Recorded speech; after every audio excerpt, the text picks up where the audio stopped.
ತಂದಾನೇ ನನಿತಾನ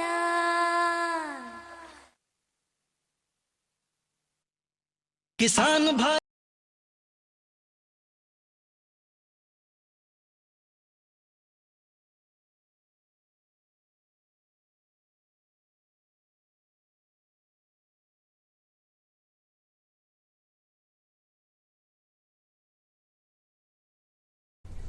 ರೈತ ಬಾಂಧವರಿಗೆ ನಮಸ್ಕಾರ.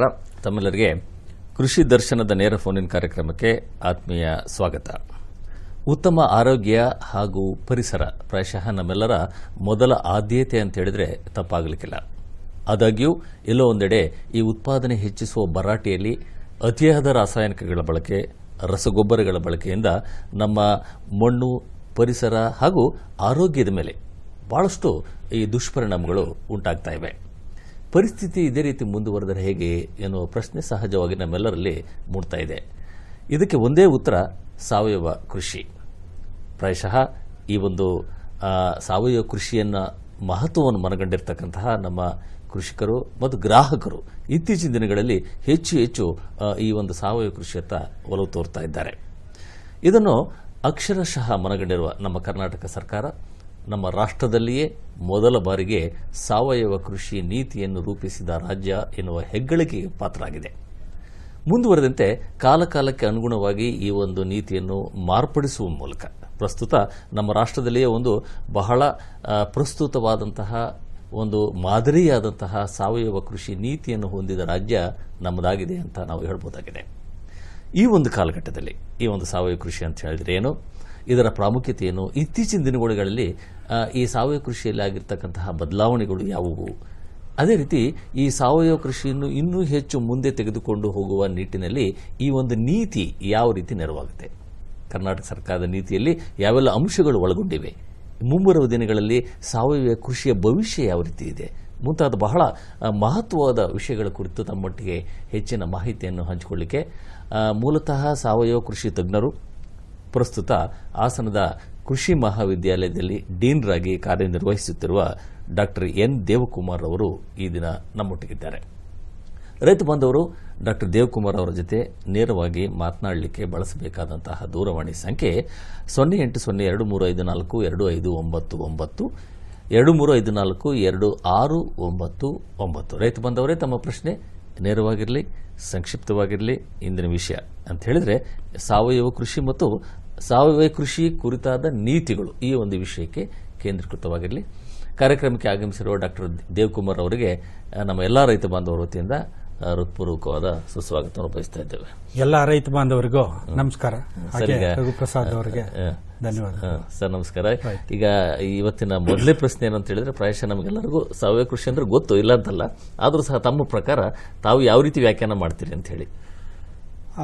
ರಘುಪ್ರಸಾದ್, ಈಗ ಸಾವಯವ ಕೃಷಿ ಅಂತ ತಾವು ಹೇಳೋದಾದ್ರೆ ಇಲ್ಲಿ 2-3 ರೀತಿಯಲ್ಲಿ ಇದನ್ನ ಅರ್ಥೈಸಬಹುದು. ಒಂದು, ನಮ್ಮ ಕೃಷಿಕರ ದೃಷ್ಟಿಯಲ್ಲಿ ನೋಡೋದಾದ್ರೆ ಇವತ್ತು ಸಾಕಷ್ಟು ಜನ ಸಾವಯವ ಕೃಷಿಗೆ ಬರ್ತಾ ಇದ್ದಾರೆ. ಬಹಳಷ್ಟು ಜನ ಮೊದಲನೇ ಹಂತದಲ್ಲಿ ಏನ್ ಬರ್ತಾರೆ, ಅವ್ರು ಏನ್ ಅನ್ಕೊಳ್ತಾರೆ ಅಂತಂದ್ರೆ, ನಾವು ಈ ರಾಸಾಯನಿಕ ಗೊಬ್ಬರಗಳನ್ನ ಬಿಟ್ಟು ನಾವು ಮಾಡ್ತಕ್ಕಂತ ಒಂದು ಕೃಷಿಗೆ ಸಾವಯವ ಕೃಷಿ ಅಂತಕ್ಕಂಥದ್ದನ್ನ ಹೇಳ್ತಾರೆ ಸರಳವಾಗಿ. ಹಾಗೇನೆ ವೈಜ್ಞಾನಿಕವಾಗಿ ಮತ್ತೆ ನಮ್ಮ FAO ದೃಷ್ಟಿಯಿಂದ ನೋಡೋದಾದ್ರೆ ಸಾವಯವ ಕೃಷಿ ಒಂದು ಸಮಗ್ರ ಉತ್ಪಾದನಾ ಮತ್ತೆ ಬೆಳೆ ನಿರ್ವಹಣಾ ಪದ್ಧತಿ ಅಂತಂದ್ರೆ ತಪ್ಪಾಗಲ್ಲ. ಅಂದ್ರೆ ಇಲ್ಲಿ ಯಾವುದೇ ರೀತಿಯಾದ ಕೃತಕವಾಗಿ ನಾವು ತಯಾರಿಸಿದಂತ ಉತ್ಪಾದಿಸಿದಂತ ವಸ್ತುಗಳನ್ನ ನಮ್ಮ ಕೃಷಿಯಲ್ಲಿ ಬಳಸ್ಕೊಳ್ಳೋದಕ್ಕೆ ಅವಕಾಶ ಇರೋದು. ಎಲ್ಲ ನೈಸರ್ಗಿಕವಾಗಿ ಒಂದು ಪ್ರಕ್ರಿಯೆ ಅನ್ನೋದಕ್ಕಿಂತ ನಿಸರ್ಗದಲ್ಲಿ ಸಿಗ್ತಕ್ಕಂಥ ವಸ್ತುಗಳನ್ನ ಬಳಕೆ ಮಾಡೋದಕ್ಕೆ ನಮ್ಮಲ್ಲಿ ಅವಕಾಶ ಇದೆ ಸಾವಯವ ಕೃಷಿಯಲ್ಲಿ. ಆದ್ರೆ ಕೃತಕವಾಗಿ ಅಂತಂದ್ರೆ, ಒಂದು ತಮಗೆ ಉದಾಹರಣೆಗೆ ಹೇಳ್ಬೇಕು ಅಂತಂದ್ರೆ, ಈಗ ಬಹಳಷ್ಟು ಜನಕ್ಕೆ ತಕ್ಷಣ ಅರ್ಥ ಆಗ್ತಕ್ಕಂಥದ್ದು ಈ ಸಾವಯವ ಹಾಲು ಉತ್ಪಾದನೆ ಇತ್ತೀಚೆಗೆ ನಮ್ಮ ಬೆಂಗಳೂರು ಅಥವಾ ಮುಂತಾದ ನಗರಗಳಲ್ಲಿ ಇವತ್ತು ದೊರೀತಾ ಇದೆ. ಇದನ್ನ ನೋಡೋದಾದ್ರೆ ಅಲ್ಲಿ ಏನಾಗುತ್ತೆ ಅಂದ್ರೆ, ಸಾವಯವ ಹಾಲು ಅಂದ ತಕ್ಷಣ ನಮ್ಮವರೆಲ್ಲ ಸಾವಯವ ರೀತಿಯಲ್ಲಿ ಇದೆ ಅಂತ ಅನ್ಕೊಂಡಿರ್ಬೋದು. ಆದ್ರೆ ಅದಕ್ಕೆ ಸಾವಯವ ಹಾಲಿನ ಉತ್ಪಾದನೆಗೆ ಅಂತಾರಾಷ್ಟ್ರೀಯ ಮಟ್ಟದಲ್ಲಿ ಅದರದೇ ಆದ ಮಾನಕಗಳನ್ನ ಇದಾವೆ. ಅಂದ್ರೆ ಮಾನಕಗಳು ಅಂತಂದ್ರೆ ಸ್ಟ್ಯಾಂಡರ್ಡ್ಸ್ ಅಂತ ಹೇಳ್ತಾರೆ. ಅವುಗಳ ರೀತಿ ನೀವು ಹಾಲನ್ನು ಉತ್ಪಾದನೆ ಮಾಡಿದ್ದೇ ಆದ್ರೆ ಅದು ಸಾವಯವ ಹಾಲಾಗುತ್ತೆ. ಹಾಗೆ ಅದಕ್ಕೆ ಇನ್ನೂ ಹಲವಾರು ರೀತಿಯಾಗಿ ನಾವು ವ್ಯಾಖ್ಯಾನವನ್ನ ಕೊಡ್ತಾ ಹೋಗ್ಬೋದು. ಅವುಗಳಲ್ಲಿ ಬಹಳ ಮುಖ್ಯವಾದವು ಅಂತಂದ್ರೆ ಈ ಸಾವಯವ ಕೃಷಿಯಲ್ಲಿ ಯಾವೊಂದು ಅಂಶಗಳನ್ನ ನಾವು ಬಳಕೆ ಮಾಡ್ಕೋಬಹುದು, ಯಾವುದನ್ನ ಮಾಡ್ಕೋಬಾರದು, ಅಥವಾ ಯಾವುದನ್ನ ಸ್ವಲ್ಪ ಇತಿಮಿತಿಯಲ್ಲಿ ಬಳಕೆ ಮಾಡ್ಕೊಳ್ಬೇಕು. ಈ ತರದ ಅನೇಕ ವಿಂಗಡಣೆಗಳನ್ನ ಸಾವಯವ ಕೃಷಿಯಲ್ಲಿ ನಾವು ನೋಡ್ಬೋದು. ಸರ್, ಈಗ ಇದರಲ್ಲಿ ಈಗ ಕೃಷಿಕರು ಬರ್ತಾರೆ, ಹೌದು, ಗ್ರಾಹಕರು, ಗ್ರಾಹಕರು, ಇದ್ರ ಮಧ್ಯೆ ಪರಿಸರ ಬರುತ್ತೆ. ಯಾವ ರೀತಿಯಲ್ಲಿ ಈ ಮೂರಕ್ಕೂ ಈ ಸಾವಯವ ಕೃಷಿ ಸಹಾಯ ಆಗುತ್ತೆ? ರಘುಪ್ರಸಾದ್, ಇದು ಬಹಳಷ್ಟು ಇವತ್ತಿಗೆ ಬಹಳ ಪ್ರಸ್ತುತವಾಗಿರ್ತಕ್ಕಂಥ ಪ್ರಶ್ನೆ ಅಂತಂದ್ರೆ ತಪ್ಪಾಗ್ಲಾರ್ದು. ಯಾಕೆಂತಂದ್ರೆ ನಾವು ಸಮಾಜದ ಜೀವಿಯಲ್ಲಿ, ನಾವು ಮಾನವ ಸಮಾಜ ಜೀವಿ, ಹಾಗೇನೆ ಒಂದು ಸಮಾಜದ ಸುತ್ತ ಒಂದು ಉತ್ತಮವಾದ ಪರಿಸರ ಇಲ್ಲದೆ ಇದ್ರೆ, ವಾತಾವರಣ ಇಲ್ಲದೆ ಇದ್ರೆ ಆ ಸಮಾಜಕ್ಕೆ ಒಂದು ಅರ್ಥ ಇರೋದಿಲ್ಲ. ಅದನ್ನ ಇವತ್ತು ನಾವೆಲ್ಲರೂ ನಗರಗಳಲ್ಲಿ ಇರ್ತಕ್ಕಂಥವ್ರು ನಾವು ಅನುಭವಿಸ್ತಾ ಇದ್ದೀವಿ ಅಂತಂದ್ರೆ ತಪ್ಪಾಗ್ಲಾರ್ದು. ಅಂದ್ರೆ ನಾವು ಕೈಗೊಳ್ತಕ್ಕಂಥ ಎಲ್ಲಾ ಕೃಷಿ ಪದ್ಧತಿಗಳೇನಿದಾವೆ ಅದು ನಮ್ಮ ಪರಿಸರದ ಮೇಲೆ ದುಷ್ಪರಿಣಾಮ ಬೀರಬಾರದು. ಸರ್, ಈಗ ಸಾವಯವ ಚಕ್ರ ಅಂತ ಹೇಳ್ತಾರೆ, ಅದರಲ್ಲಿ ಯಾವೆಲ್ಲ ಅಂಶಗಳು ಒಳಗೊಂಡಿರುತ್ತೆ? ಹೇಳೋದಾದ್ರೆ ಸಾವಯವ ಚಕ್ರದಲ್ಲಿ ನಾವು ಏನ್ ಹೇಳ್ತಾ ಹೋಗ್ತೇವೆ ಅಂದ್ರೆ ಸಾವಯವ ಉತ್ಪನ್ನಗಳನ್ನ ನಾವು ಯಾವ ರೀತಿ ಮಾಡ್ತೇವೆ ಅಂದ್ರೆ ನಮ್ಮಲ್ಲಿ ಚಿತ್ರದಲ್ಲಿ ಗಮನಿಸ್ತಾ ಇರ್ಬೋದು, ಈಗ ಪರದೆ ಮೇಲೆ ಕಾಣ್ತಾ ಇದೆ. ಹೌದು, ಸಂಪನ್ಮೂಲಗಳ ಉತ್ಪಾದನೆ ಆಗ್ಬೋದು. ಹಾಗೇನೆ ನಮ್ಮಲ್ಲಿ ಇರ್ತಕ್ಕಂಥ ಸುತ್ತಮುತ್ತ ಇರ್ತಕ್ಕಂಥ ಅನೇಕ ಕೃಷಿ ಪದ್ಧತಿಗಳಾಗ್ಬೋದು. ಹಾಗೆ ನಮ್ಮ ರೈತರಲ್ಲಿ ಈಗಾಗಲೇ ಅನೇಕ ಇವು ಕಡಿಮೆ ವೆಚ್ಚದ ತಂತ್ರಜ್ಞಾನಗಳಿದಾವೆ ಅಥವಾ ಪದ್ಧತಿಗಳಿದಾವೆ.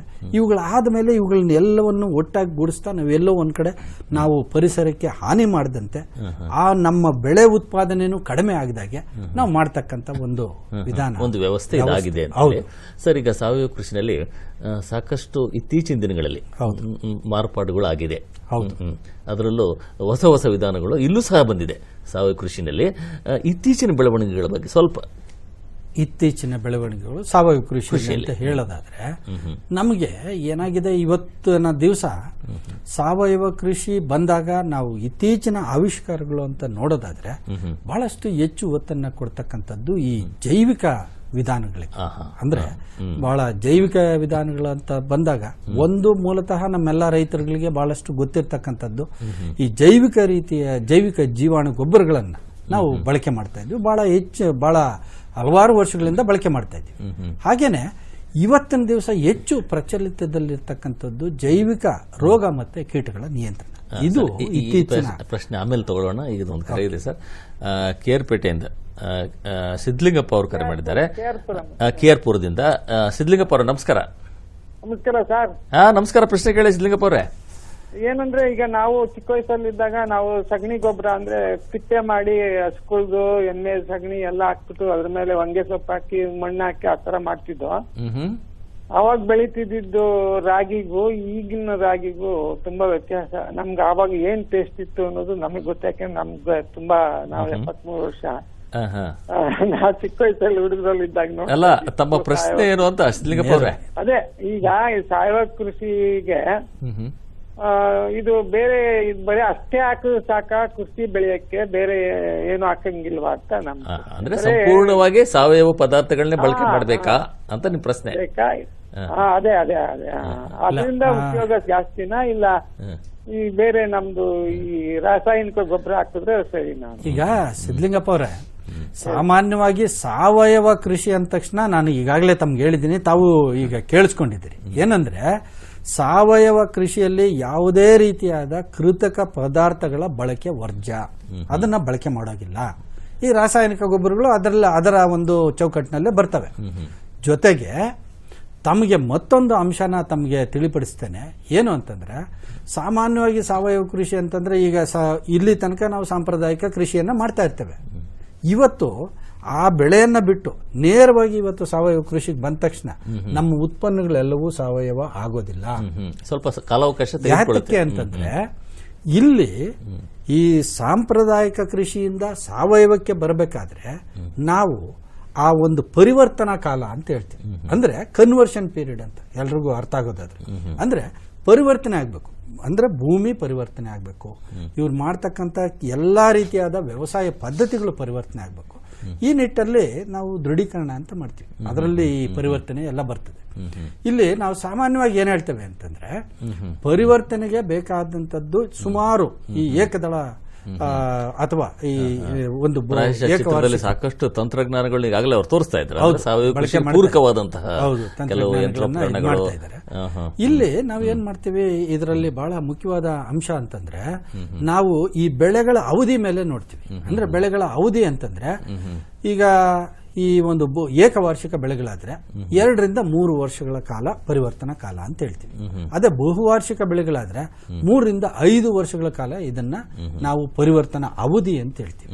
ಈ ಅವಧಿಯಲ್ಲಿ ಅವರು ಎಲ್ಲಾ ರೀತಿಯಾದ ಸಾವಯವ ಚಟುವಟಿಕೆಗಳನ್ನ ಕೈಗೊಂಡಿದ್ದೆ ಆದ್ರೆ ಕೊನೆಯಲ್ಲಿ ಬರುತ್ತಲ್ಲ ಅದು ಸಂಪೂರ್ಣ ಸಾವಯವ ಅಂತ ಹೇಳ್ತೀವಿ. ಸರ್, ಈಗ ಸಿದ್ಧಲಿಂಗಪ್ಪ ಅವ್ರ ಪ್ರಶ್ನೆ ಪೂರಕವಾಗಿ ಕೇಳೋದಾದ್ರೆ, ಇದೀಗ ಮತ್ತೊಂದು ಕರೆ ಇದೆ ಸರ್. ಈಗ ಮಹಾದೇವ್ ಅಂತೇಳಿ ಬೆಂಗಳೂರಿಂದ ಕರೆ ಮಾಡಿದ್ದಾರೆ. ಮಹಾದೇವ್ ಅವರೇ ನಮಸ್ಕಾರ. ಹಲೋ ಮಹಾದೇವ್ ಅವರೇ ನಮಸ್ಕಾರ. ಪ್ರಶ್ನೆ ಕೇಳಿ. ನಂಜನಗೂಡಿಂದ ಪ್ರಶ್ನೆ ಕೇಳಿದ್ದಾರೆ. ಮಹಾದೇವ್ ಅವರೇ ನಮಸ್ಕಾರ. ಕೇಳಿ, ಪ್ರಶ್ನೆ ಕೇಳಿ. ಹೇಳಿ ಪ್ರಶ್ನೆ ಕೇಳಿ. ದಯವಿಟ್ಟು ಮಾದೇವ್ ಅವರೇ ತಮ್ಮ ಟಿವಿ ವಾಲ್ಯೂಮ್ ಸಂಪೂರ್ಣ ಕಡಿಮೆ ಮಾಡಿ ಪ್ರಶ್ನೆ ಕೇಳಿ. ಕೇಳಿ, ಪರವಾಗಿಲ್ಲ ಸರ್. ಈಗ ನಾವು ಕೋಸನ್ನ ಬೆಳಿಬೇಕು ಅಂತ ಅನ್ಕೊಂಡಿದ್ವಿ. ಕೋಸು ಅದನ್ನ ಸಾವಯವದಲ್ಲಿ ಬೆಳೆಯಕ್ಕೆ ಅದರಲ್ಲಿ ನಾವು ಏನೆಲ್ಲ ಕ್ರಮಗಳನ್ನ ಅನುಸರಿಸಬೇಕು ಅಂತ ನನ್ನ ಪ್ರಶ್ನೆ ಸರ್. ಒಳ್ಳೆ ಪ್ರಶ್ನೆ ಕೇಳಿದ್ರೆ, ಯಾಕಂದ್ರೆ ಕೋಸ್ ಅಂತ ಅಂದ ತಕ್ಷಣ ರಾಸಾಯನಿಕಗಳು ಹೆಚ್ಚು ಬಳಕೆ ಆಗುತ್ತೆ. ಹೌದು. ಸುರೇಶ್ ಅವರಲ್ಲ, ಮಹಾದೇವ್ ಮಹಾದೇವ್ ಆಯ್ತು. ಮಹಾದೇವ್ ಅವರೇ, ಇಲ್ಲಿ ನಮ್ಮ GKVK ನಮ್ಮ ಸಾವಯವ ಕೃಷಿ ಸಂಶೋಧನಾ ಸಂಸ್ಥೆಯಲ್ಲಿ ಈ ಎಲೆಕೋಸು ಹೂಕೋಸು ಇವೆರಡನ್ನ ನಾವು ಸತತವಾಗಿ ಬೆಳೆದಿದ್ದೀವಿ. ಸಾವಯವದಲ್ಲೇ ಬೆಳೆದಿದ್ದೀವಿ. ತಮಗೆ ಅದರ ಎಲ್ಲಾ ಒಂದು ಸ್ಥೂಲವಾದ ಪರಿಚಯವನ್ನ ಇವತ್ತು ಮಾಡಿಕೊಳ್ಳಲಿಕ್ಕೆ ಸಮಯಾವಕಾಶ ಇರೋದಿಲ್ಲ. ಮತ್ತೊಂದ್ಸಾರಿ ತಾವು ಕರೆ ಮಾಡಿ ಮಾಹಿತಿಯನ್ನ ಪಡಿಬಹುದು. ಆದ್ರೆ ತಮಗೆ ಇಲ್ಲಿ ಒಂದು ಅಂಶವನ್ನ ತಮಗೆ ಹೇಳಲಿಕ್ಕೆ ಇಷ್ಟಪಡ್ತೇನೆ.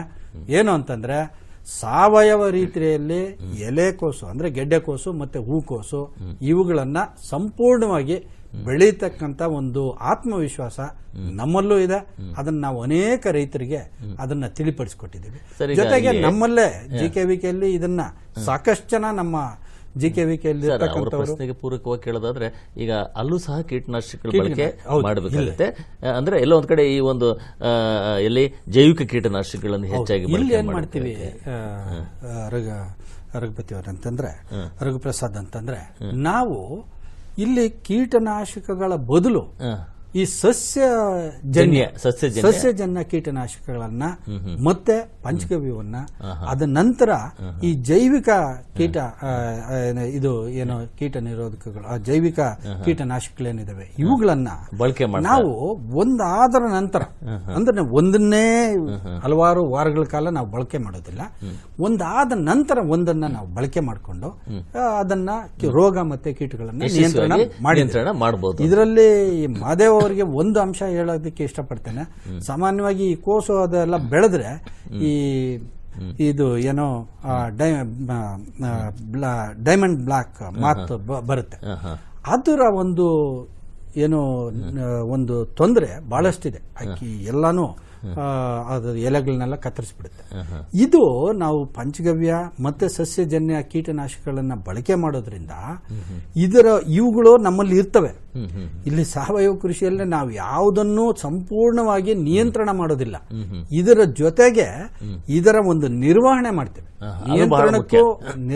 ನಿಯಂತ್ರಣಕ್ಕೂ ನಿರ್ವಹಣೆಗೂ ಬಹಳ ಅಜಗಜಾಂತರ ವ್ಯತ್ಯಾಸ. ನಿಯಂತ್ರಣ ಅಂದ್ರೆ ಸಂಪೂರ್ಣವಾಗಿ ಅದನ್ನ ಅಲ್ಲಿಂದ ತೊಡೆದಾಕಂಥದ್ದು. ಆದ್ರೆ ನಿರ್ವಹಣೆ ಅಂತಂದ್ರೆ ಅವು ಇರ್ತವೆ, ನಾವು ಇರ್ತೀವಿ.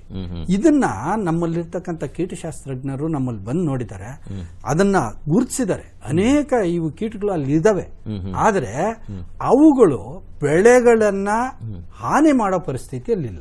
ಯಶಸ್ವಿಯಾಗಿ ನಿರ್ವಹಣೆ ಮಾಡಲಾಗಿದೆ. ಸರ್, ಇದೀಗ ಒಂದು ಕರೆ ಇದೆ ನಾಗಮಂಗಲದಿಂದ. ನಂಜಪ್ಪ ಅವರು ಕರೆ ಮಾಡಿದ್ದಾರೆ. ನಂಜಪ್ಪ ಅವರು ನಮಸ್ಕಾರ. ಸರ್, ಸ್ವಾಮಿ ನಮಸ್ತೆ. ಪ್ರಶ್ನೆ ಕೇಳಿ ನಂಜಪ್ಪ ಅವರೇ.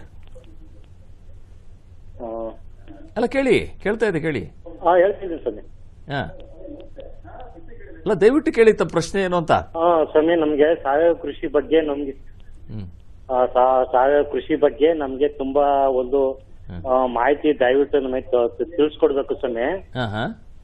ಈಗ ನೀವು ಈಗಾಗಲೇ ನಾವು ಅಲ್ಲಿ ಈಗ ಆ ಕೃಷಿ ಇಲಾಖೆಯಿಂದ ಇದು ಯೂರಿಯಾ ಅಷ್ಟ ಹಾಕ್ಬೇಕು ಇಷ್ಟ ಹಾಕ್ಬೇಕು ಔಷಧಿ ಸಿಂಪಡಣೆ ಮಾಡ್ಬೇಕು ಅವೆಲ್ಲ ಮಾಡಿ ನಾವು ತಿನ್ಕೊಂಡು ನಾವು ರೋಗದಾಳ ಆಗ್ಬಿಟ್ಟಿದೀವಿ ಯಾಕೆ ಹೇಳ್ದಂಗ ಆಗ್ಬಿಟ್ಟಿದೀವಿ. ಅಲ್ಲ, ಪ್ರಶ್ನೆ ಹೇಳು ಏನು ಅಂತ ನಂಜಪ್ಪ ಅವ್ರೆ ನಿಮ್ದು ಪ್ರಶ್ನೆ. ನಮ್ಗೆ ಸಾವಯವ ಕೃಷಿ ಬಗ್ಗೆ ನಮ್ಗೆ ಯಾವ್ದು ಡೈರೆಕ್ಷನ್ ಆಗಿ ನಮ್ಗೆ ಮಾಹಿತಿ ಕೊಡ್ಬೇಕು ಸ್ವಾಮಿ. ಈಗ ನಂಜಪ್ಪನವ್ರೆ, ತಮ್ಮ ಪ್ರಶ್ನೆ ಅಂದ್ರೆ ಸಾವಯವ ಕೃಷಿಯನ್ನ ನಾವು ಪ್ರಾರಂಭಿಸಬೇಕಾದ್ರೆ ಅಥವಾ ಅದನ್ನು ಮುಂದುವರಿಸ್ಕೊಂಡು ಹೋಗ್ಬೇಕಾದ್ರೆ ಏನೆಲ್ಲ ಪದ್ಧತಿಗಳನ್ನ ನಾವು ಅನುಸರಣೆ ಮಾಡಬೇಕು, ಯಾವ ಬೆಳೆಗೆ ಯಾವ ರೀತಿ ಮಾಡಬೇಕು ಅಂತಕ್ಕಂಥದ್ದು ನಂಜಪ್ಪನವರ ಒಂದು ಅಭಿಪ್ರಾಯ ಅಥವಾ ಪ್ರಶ್ನೆ ಅಂತ ಅನ್ಕೊಂಡಿದ್ದೆ. ಅಂದ್ರೆ ಬಹಳ ವಿಸ್ತೃತವಾದ ದೊಡ್ಡ ಪ್ರಶ್ನೆ, ಬಹಳ ವಿಶಾಲವಾಗಿದೆ. ನಂಜಪ್ಪನವರೇ, ತಾವು ನಮ್ಮ ಕೃಷಿ ವಿಶ್ವವಿದ್ಯಾಲಯ ಬೆಂಗಳೂರಿಗೆ ಆಗ್ಲಿ ಅಥವಾ ನಾವು ಈಗ ಸದ್ಯಕ್ಕೆ ನಾನು ಹಾಸನದಲ್ಲಿದ್ದೇನೆ, ಇವರ ದೂರವಾಣಿ ಸಂಖ್ಯೆ ಸಹ ಕೊಡಲಾಗುತ್ತೆ ನಂಜಪ್ಪ ಅವರೇ. ಆನಂತರ ಸಹ ತಾವು ಸಂಪರ್ಕಿಸಿ ಹೆಚ್ಚಿನ ಮಾಹಿತಿ ಪಡೆದುಕೊಳ್ಳಬಹುದು. ಸರಿ, ಇದು ಬಹಳ ವಿವರವಾಗಿ ಬಹಳ ದೊಡ್ಡ ವಿಷಯ ಆಗುತ್ತೆ, ಇಲ್ಲಿ ಚರ್ಚೆ ಮಾಡಕ್ ಸ್ವಲ್ಪ ಕಷ್ಟ ಆಗುತ್ತೆ.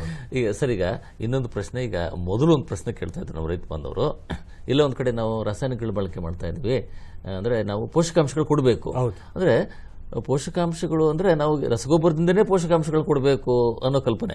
ಸಾವಯವದಲ್ಲೂ ಪೋಷಕಾಂಶಗಳು ಲಭ್ಯ ಇದೆ ಅಂದ್ರೆ ಪೋಷಕಾಂಶಗಳನ್ನು ಸಾವಯವದ ಮೂಲಕ ಯಾವ ರೀತಿ ಕೊಡಬೇಕು? ಸರಿ, ಇದರಲ್ಲಿ ಸಾವಯವ ಕೃಷಿಯಲ್ಲಿ ಪೋಷಕಾಂಶಗಳ ನಿರ್ವಹಣೆ ಬಹಳಷ್ಟು ಮುಖ್ಯವಾದ ಅಂಶ. ಯಾಕೆ ಅಂತಂದ್ರೆ ತಮ್ಮ ಎಲ್ಲ ರೈತ ಬಾಂಧವರು ಮತ್ತೆ ಎಲ್ಲ ನೋಡುಗರಿಗೆ, ಅದು ಇವತ್ತು ಟಿವಿ ವೀಕ್ಷಕರಿಗೆ ನಾನು ಹೇಳೋದು ಅಂತಂದ್ರೆ, ಈ ಸಾಂಪ್ರದಾಯಿಕ ಕೃಷಿಯಲ್ಲಿ ನಾನು ಆಗಲೇ ತಿಳಿಸಿದಾಗೆ ಬೆಳೆಗಳಿಗೆ ಎಷ್ಟು ಪೋಷಕಾಂಶಗಳು ಬೇಕು ಅದನ್ನ ಕೊಡ್ತೇವೆ. ಬೆಳೆಗಳಿಗೆ ನೇರವಾಗಿ ಸಾರಜನಕ, ರಂಜಕ ಆ ಬೆಳೆ ಎಷ್ಟು ಭೂಮಿಯಿಂದ ಪಡೆದುಕೊಳ್ಳುತ್ತೆ ಅಷ್ಟನ್ನ ನಾವು ನೇರವಾಗಿ ಕೊಟ್ಬಿಡ್ತೇವೆ. ಸಾವಯವ ಕೃಷಿಯಲ್ಲಿ ಆ ರೀತಿ ಮಾಡೋದಿಲ್ಲ. ಇಲ್ಲಿ ನೇರವಾಗಿ ಬೆಳೆಗಳ ಅವಶ್ಯಕತೆಗೆ ಅನುಗುಣವಾಗಿ ಕೊಡೋದಿಲ್ಲ. ಅಂದ್ರೆ ನಾವ್ ಏನ್ ಮಾಡ್ತೀವಿ ಅಂದ್ರೆ ಭೂಮಿಗೆ ಕೊಡ್ತೇವೆ, ಭೂಮಿಯನ್ನ ಸಾಕಷ್ಟು ಸಂಪದ್ಭರಿತವಾಗಿ ಫಲಭರಿತವಾಗಿ ಮಾಡ್ತೇವೆ, ತನ್ಮೂಲಕ ಅದು ಗಿಡಗಳಿಗೆ ನೆರವಾಗುತ್ತೆ ಅಂತ ಒಂದು ಕರೆ ಇದೆ. ಸರ್, ಈಗ ಪಾವಗಡದಿಂದ ನಮ್ಮ ರೈತ ಬಾಂಧವರು ಕರೆ ಮಾಡಿದ್ದಾರೆ. ಹಲೋ ಹಲೋ, ಪ್ರಶ್ನೆ ಕೇಳಿ. ನಮಸ್ಕಾರ. ದಶರಥ್ ಅವರ ಪ್ರಶ್ನೆ ಕೇಳಿ. ಸರ್, ಈ ಹೈಬ್ರಿಡ್ ಸೀಡ್ ಬರುತ್ತಲ್ಲ ತರಕಾರಿ ಬೀಜಗಳು, ಅದು ಈ ಸಾವಯವ ಕೃಷಿಗೆ ಇದಾಗುತ್ತಾ ಸರ್?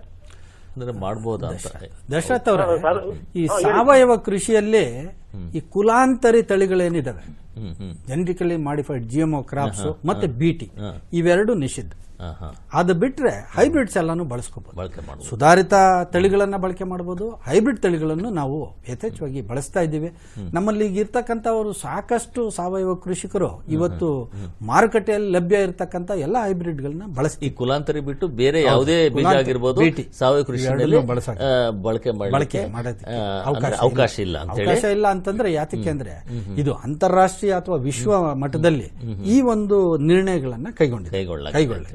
ಹಾಗಾಗಿ ಸರ್, ಈಗ ನಮ್ಮ ಚರ್ಚೆ ಇನ್ನೊಂದು ಪ್ರಮುಖ ಭಾಗಕ್ಕೆ ನಾವು ಬಂದಿದ್ದೆ, ಅದರಲ್ಲಿ ಸಾವಯವ ನೀತಿ. ಯಾಕಂತ ಹೇಳಿದ್ರೆ ಕರ್ನಾಟಕ ರಾಜ್ಯ ನಮ್ಮ ರಾಷ್ಟ್ರದಲ್ಲೇ ಮೊದಲ ಬಾರಿಗೆ ಸಾವಯವ ಕೃಷಿ ನೀತಿಯನ್ನು ತಂದು ಅನುಷ್ಠಾನಗೊಳಿಸಿದಂತಹ ಒಂದು ಮುಂಚೂಣಿ ರಾಜ್ಯ. ಹಾಗಾಗಿ ಈ ಒಂದು ಹಿನ್ನೆಲೆಯಲ್ಲಿ ಹೇಳೋದಾದ್ರೆ ಈ ಪ್ರಸ್ತುತ ನಮ್ಮ ಏನ್ ನೀತಿ ಯಾವೆಲ್ಲ ಪ್ರಮುಖ ಅಂಶಗಳನ್ನು ಒಳಗೊಂಡಿದೆ? ಇದು ಬಹಳ ಉತ್ತಮವಾದ ಪ್ರಶ್ನೆ ಅನ್ಕೊಳ್ತೀನಿ. ಯಾಕೆಂದ್ರೆ ಇದುವರೆಗೂ ಇದು ಎಲ್ಲೂ ಮಾಧ್ಯಮಗಳಲ್ಲಿ ಹೆಚ್ಚು ಪ್ರಸ್ತಾಪ ಆಗಿಲ್ಲ. ಯಾಕೆ ಅಂತಂದ್ರೆ ಈ ಸಾವಯವ ಕೃಷಿ ನೀತಿ ಅಂದಾಗ ಎಲ್ಲಾ ರಾಜ್ಯಗಳು ದೇಶಗಳು ಅದರದೇ ಆದ ಒಂದು ನೀತಿಯನ್ನ, ಕೃಷಿ ನೀತಿಯನ್ನ ಹೊಂದಿರ್ತವೆ. ಅದರಲ್ಲೂ ವಿಶೇಷವಾಗಿ ಸಾವಯವ ಕೃಷಿ ನೀತಿಯನ್ನ ರಾಷ್ಟ್ರದಲ್ಲೇ ಪ್ರಥಮ ಬಾರಿಗೆ ನಾವು ಅದನ್ನ ಒಪ್ಕೊಂಡಂತ ರಾಜ್ಯ ಅಂತಂದ್ರೆ ತಪ್ಪಾಗ್ಲಾರ್ದು. ಇದು 2004ರಲ್ಲಿ ಮೊದಲನೇ ಬಾರಿಗೆ ನಮ್ಮ ಕರ್ನಾಟಕ ರಾಜ್ಯದಲ್ಲಿ ಸಾವಯವ ಕೃಷಿ ನೀತಿಯನ್ನ ನಾವು ಆಚರಣೆಗೆ ತರಲಾಯಿತು. ಅವತ್ತು ತಂದಂತ ಉದ್ದೇಶ ಏನಿತ್ತು ಅಂತಂದ್ರೆ, ಅದರಲ್ಲಿ ಸಾವಯವ ಕೃಷಿ ನೀತಿಯಲ್ಲಿ 2 ಪದಗಳಿಗೆ ಹೆಚ್ಚು ಒತ್ತನ್ನ ಕೊಡ್ತಾರೆ. ಏನು ಅಂತಂದ್ರೆ, ನಮ್ಮ ರೈತರನ್ನ, ಅದರಲ್ಲೂ ವಿಶೇಷವಾಗಿ ಸಾವಯವ ಕೃಷಿಕರನ್ನ ಹೆಚ್ಚು ಹೆಚ್ಚು ಸ್ವಾವಲಂಬಿಗಳಾಗಿ ನಾವು ಮಾಡಬೇಕು. ಅಂದ್ರೆ ತಮಗೆ ಅದರ ಒಂದು ಸ್ವಾವಲಂಬನೆ ಅನ್ನೋ ಪದ ಬಹಳಷ್ಟು ವಿಶಾಲವಾದ ಅರ್ಥವನ್ನ ಹೊಂದಿರತಕ್ಕಂಥದ್ದು. ಅಂದ್ರೆ ಅವರು ಎಲ್ಲೂ ಬೇರೆ ಕಡೆ ಹೋಗ್ಬಾರ್ದು. ಯಾವುದೇ ಪರಿಕರಗಳಾಗ್ಬೋದು, ಅವ್ರಿಗೆ ಬೇಕಾದ ತಮಗೆ ಬೇಕಾದ ಪ್ರತಿಯೊಂದು ಎಲ್ಲವನ್ನೂ ಅವರೇನೆ ಬೆಳ್ಕೋಬೇಕು. ಸರ್, ನಮ್ಮ ಚರ್ಚೆ ಮುಂದುವರ್ಸೋಣ. ಇದೀಗ ಒಂದು ಪ್ರಶ್ನೆ ಇದೆ. ಚನ್ನಗಿರಿಯಿಂದ ಶಿವಕುಮಾರ್ ಕರೆ ಮಾಡಿದ್ದಾರೆ. ಶಿವಕುಮಾರ್ ಅವರು ನಮಸ್ಕಾರ. ನಮಸ್ಕಾರ ಸರ್. ಪ್ರಶ್ನೆ ಕೇಳಿ ಶಿವಕುಮಾರ್. ಸರ್, ನಾವು ದಾಳಿಂಬೆ ಹಾಕಿದೀವಿ. ಹಾ ಅದನ್ನ ಸಾವಯವ ಕೃಷಿಯಿಂದ ಯಾವ ರೀತಿ ಮಾಡ್ಬೇಕು ಅಂತ ಗೊತ್ತಾಗ್ತಿಲ್ಲ. ದಾಳಿಂಬೆ ಹೆಚ್ಚು ಔಷಧಿಗಳು ಹೌದು, ಬೇಕಾಗುತ್ತೆ. ದಾಳಿಂಬೆ ಮತ್ತೆ ದ್ರಾಕ್ಷಿ ಇವೆರಡೂನು ಸಾವಯವ ಕೃಷಿಯಲ್ಲಿ ಈಗಾಗಲೇ ಸಾಕಷ್ಟು ಇದಾವೆ. ಏನೋ ಅದಕ್ಕೂ ತಾವು ಹೇಳಿದ ರೀತಿಯಲ್ಲಿ ಹೆಚ್ಚು ಸಮಯ ತೆಗೆದುಕೊಳ್ಳುತ್ತೆ. ಜೊತೆಗೆ ಇಲ್ಲಿ ಶಿವಕುಮಾರ್ ಅವರೇ, ನಾನು ಮೊದಲೇ ಹೇಳಿದಾಗೆ ಸಾವಯವ ಅಂದ ತಕ್ಷಣ ನಾವು ಇಲ್ಲೇ ಮೊದಲನೇ ಇದರಲ್ಲೇನೆ ಏನೋ ಬೆಳೆಯಿಂದನೇ ಸಾವಯವ ಅಂತ ತಗೊಳ್ಳೋದು ಕಷ್ಟ. ಯಾಕೆಂತಂದ್ರೆ ರಘುಪ್ರಸಾದ್ ತಮ್ಮ ಒಂದು ಗಮನಕ್ಕೆ ಇದೆ. ಆದ್ರೂ ಮತ್ತೊಂದು ಸಾರಿ ನಮ್ಮ ರೈತರ ಒಂದು ಅನುಕೂಲಕ್ಕಾಗಿ ಮತ್ತೊಮ್ಮೆ ಹೇಳ್ತೇನೆ. ಏನಾಗುತ್ತೆ ಅಂದ್ರೆ, ನಾವು ಸಾವಯವ ರೀತಿಯಲ್ಲಿ ಬೆಳೆಗಳನ್ನ ಬೆಳೆದಾಗ ಆ ಬೆಳೆಗಳಿಗೆ ತನ್ನದೇ ಆದ ಒಂದು ನಿರೋಧಕ ಶಕ್ತಿ ಬರುತ್ತೆ. ಅಂದ್ರೆ ರೋಗಗಳಿಗಾಗ್ಬೋದು ಅಥವಾ ಕೀಟಗಳಿಗಾಗ್ಬೋದು. ಅಂದ್ರೆ ನಿಮ್ಮ ಮಣ್ಣು ಅಥವಾ ನೀವು ಬೆಳೀತಕ್ಕಂಥ ಎಲ್ಲ ಒಂದು ಏನು ಪದ್ಧತಿಗಳಿದಾವೆ ಅವೆಲ್ಲವೂ ಸಾವಯವ ಆಗ್ಬೇಕು. ಇದಕ್ಕೆ ಸ್ವಲ್ಪ ಸಮಯಾವಕಾಶ ತೆಗೆದುಕೊಳ್ಳುತ್ತೆ. ಅಂದ್ರೆ ನಾನು ಮೊದಲೇ ಹೇಳಿದೆ, ಈ ತರದ ಬೆಳೆಗಳಿಗೆ ಸುಮಾರು 3 ರಿಂದ 5 ವರ್ಷ ಬಹುವಾರ್ಷಿಕ ಬೆಳೆಗಳು. ಆ ಒಂದು ಸಂದರ್ಭದಲ್ಲಿ ಅವ್ರಿಗೆ ಬೇಕಾದಂತ ಎಲ್ಲ ಏನು ಇದು ಬೇಕಾದಂತ ಇನ್ಪುಟ್ಸ್ ಏನಿದೆ, ಪರಿಕರಗಳೇನಿದೆ, ಅವುಗಳನ್ನೆಲ್ಲ ಅವರು ಮಾಡ್ಕೊಳ್ಬೇಕಾಗತ್ತೆ. ಈಗ ಮೋಸ್ಟ್ಲಿ ಇಲ್ಲಿ ತೋರಿಸ್ತಾ ಇದ್ದಾರೆ ಇವರು ಶರ್ಮಾ ಅಂತೇಳಿ ಮಹಾರಾಷ್ಟ್ರದವರು. ಸೊ ಇವರು ಬೆಳೆದಂತ ಒಂದು ಸಾವಯವದಲ್ಲಿ ಬೆಳೆದಂತಹ ಒಂದು ಕುಂಬಳಕಾಯಿ. ಹೌದು ಅಲ್ವಾ? ಅವ್ರು ಬಹಳಷ್ಟು ರಾಷ್ಟ್ರದಲ್ಲೇ ಬಹಳ ಹೆಚ್ಚಿನ ಒಂದು ಹೆಸರಂತ ಮಾಡಿರ್ತಕ್ಕಂಥವ್ರು. ಸರಿ, ಮತ್ತೊಂದು ಕರೆ ಇದೆ. ಬಾಗಲಕೋಟೆಯಿಂದ ಸಿದ್ದರಾಮ ಅವರು ಕರೆ ಮಾಡಿದ್ದಾರೆ. ಸಿದ್ದರಾಮ ಅವರೇ ನಮಸ್ಕಾರ. ನಮಸ್ಕಾರ ಸರ್. ಪ್ರಶ್ನೆ ಕೇಳಿ ಸಿದ್ದರಾಮ ಅವರೇ. ಸರ್, ಈಗ ಯೂಟ್ಯೂಬ್ ಒಳಗ ಫೇಸ್ಬುಕ್ ಒಳಗ ಮುಂದೆ ಟಿವಿ ಒಳಗ ಬರ್ತಾವ ಸರ್.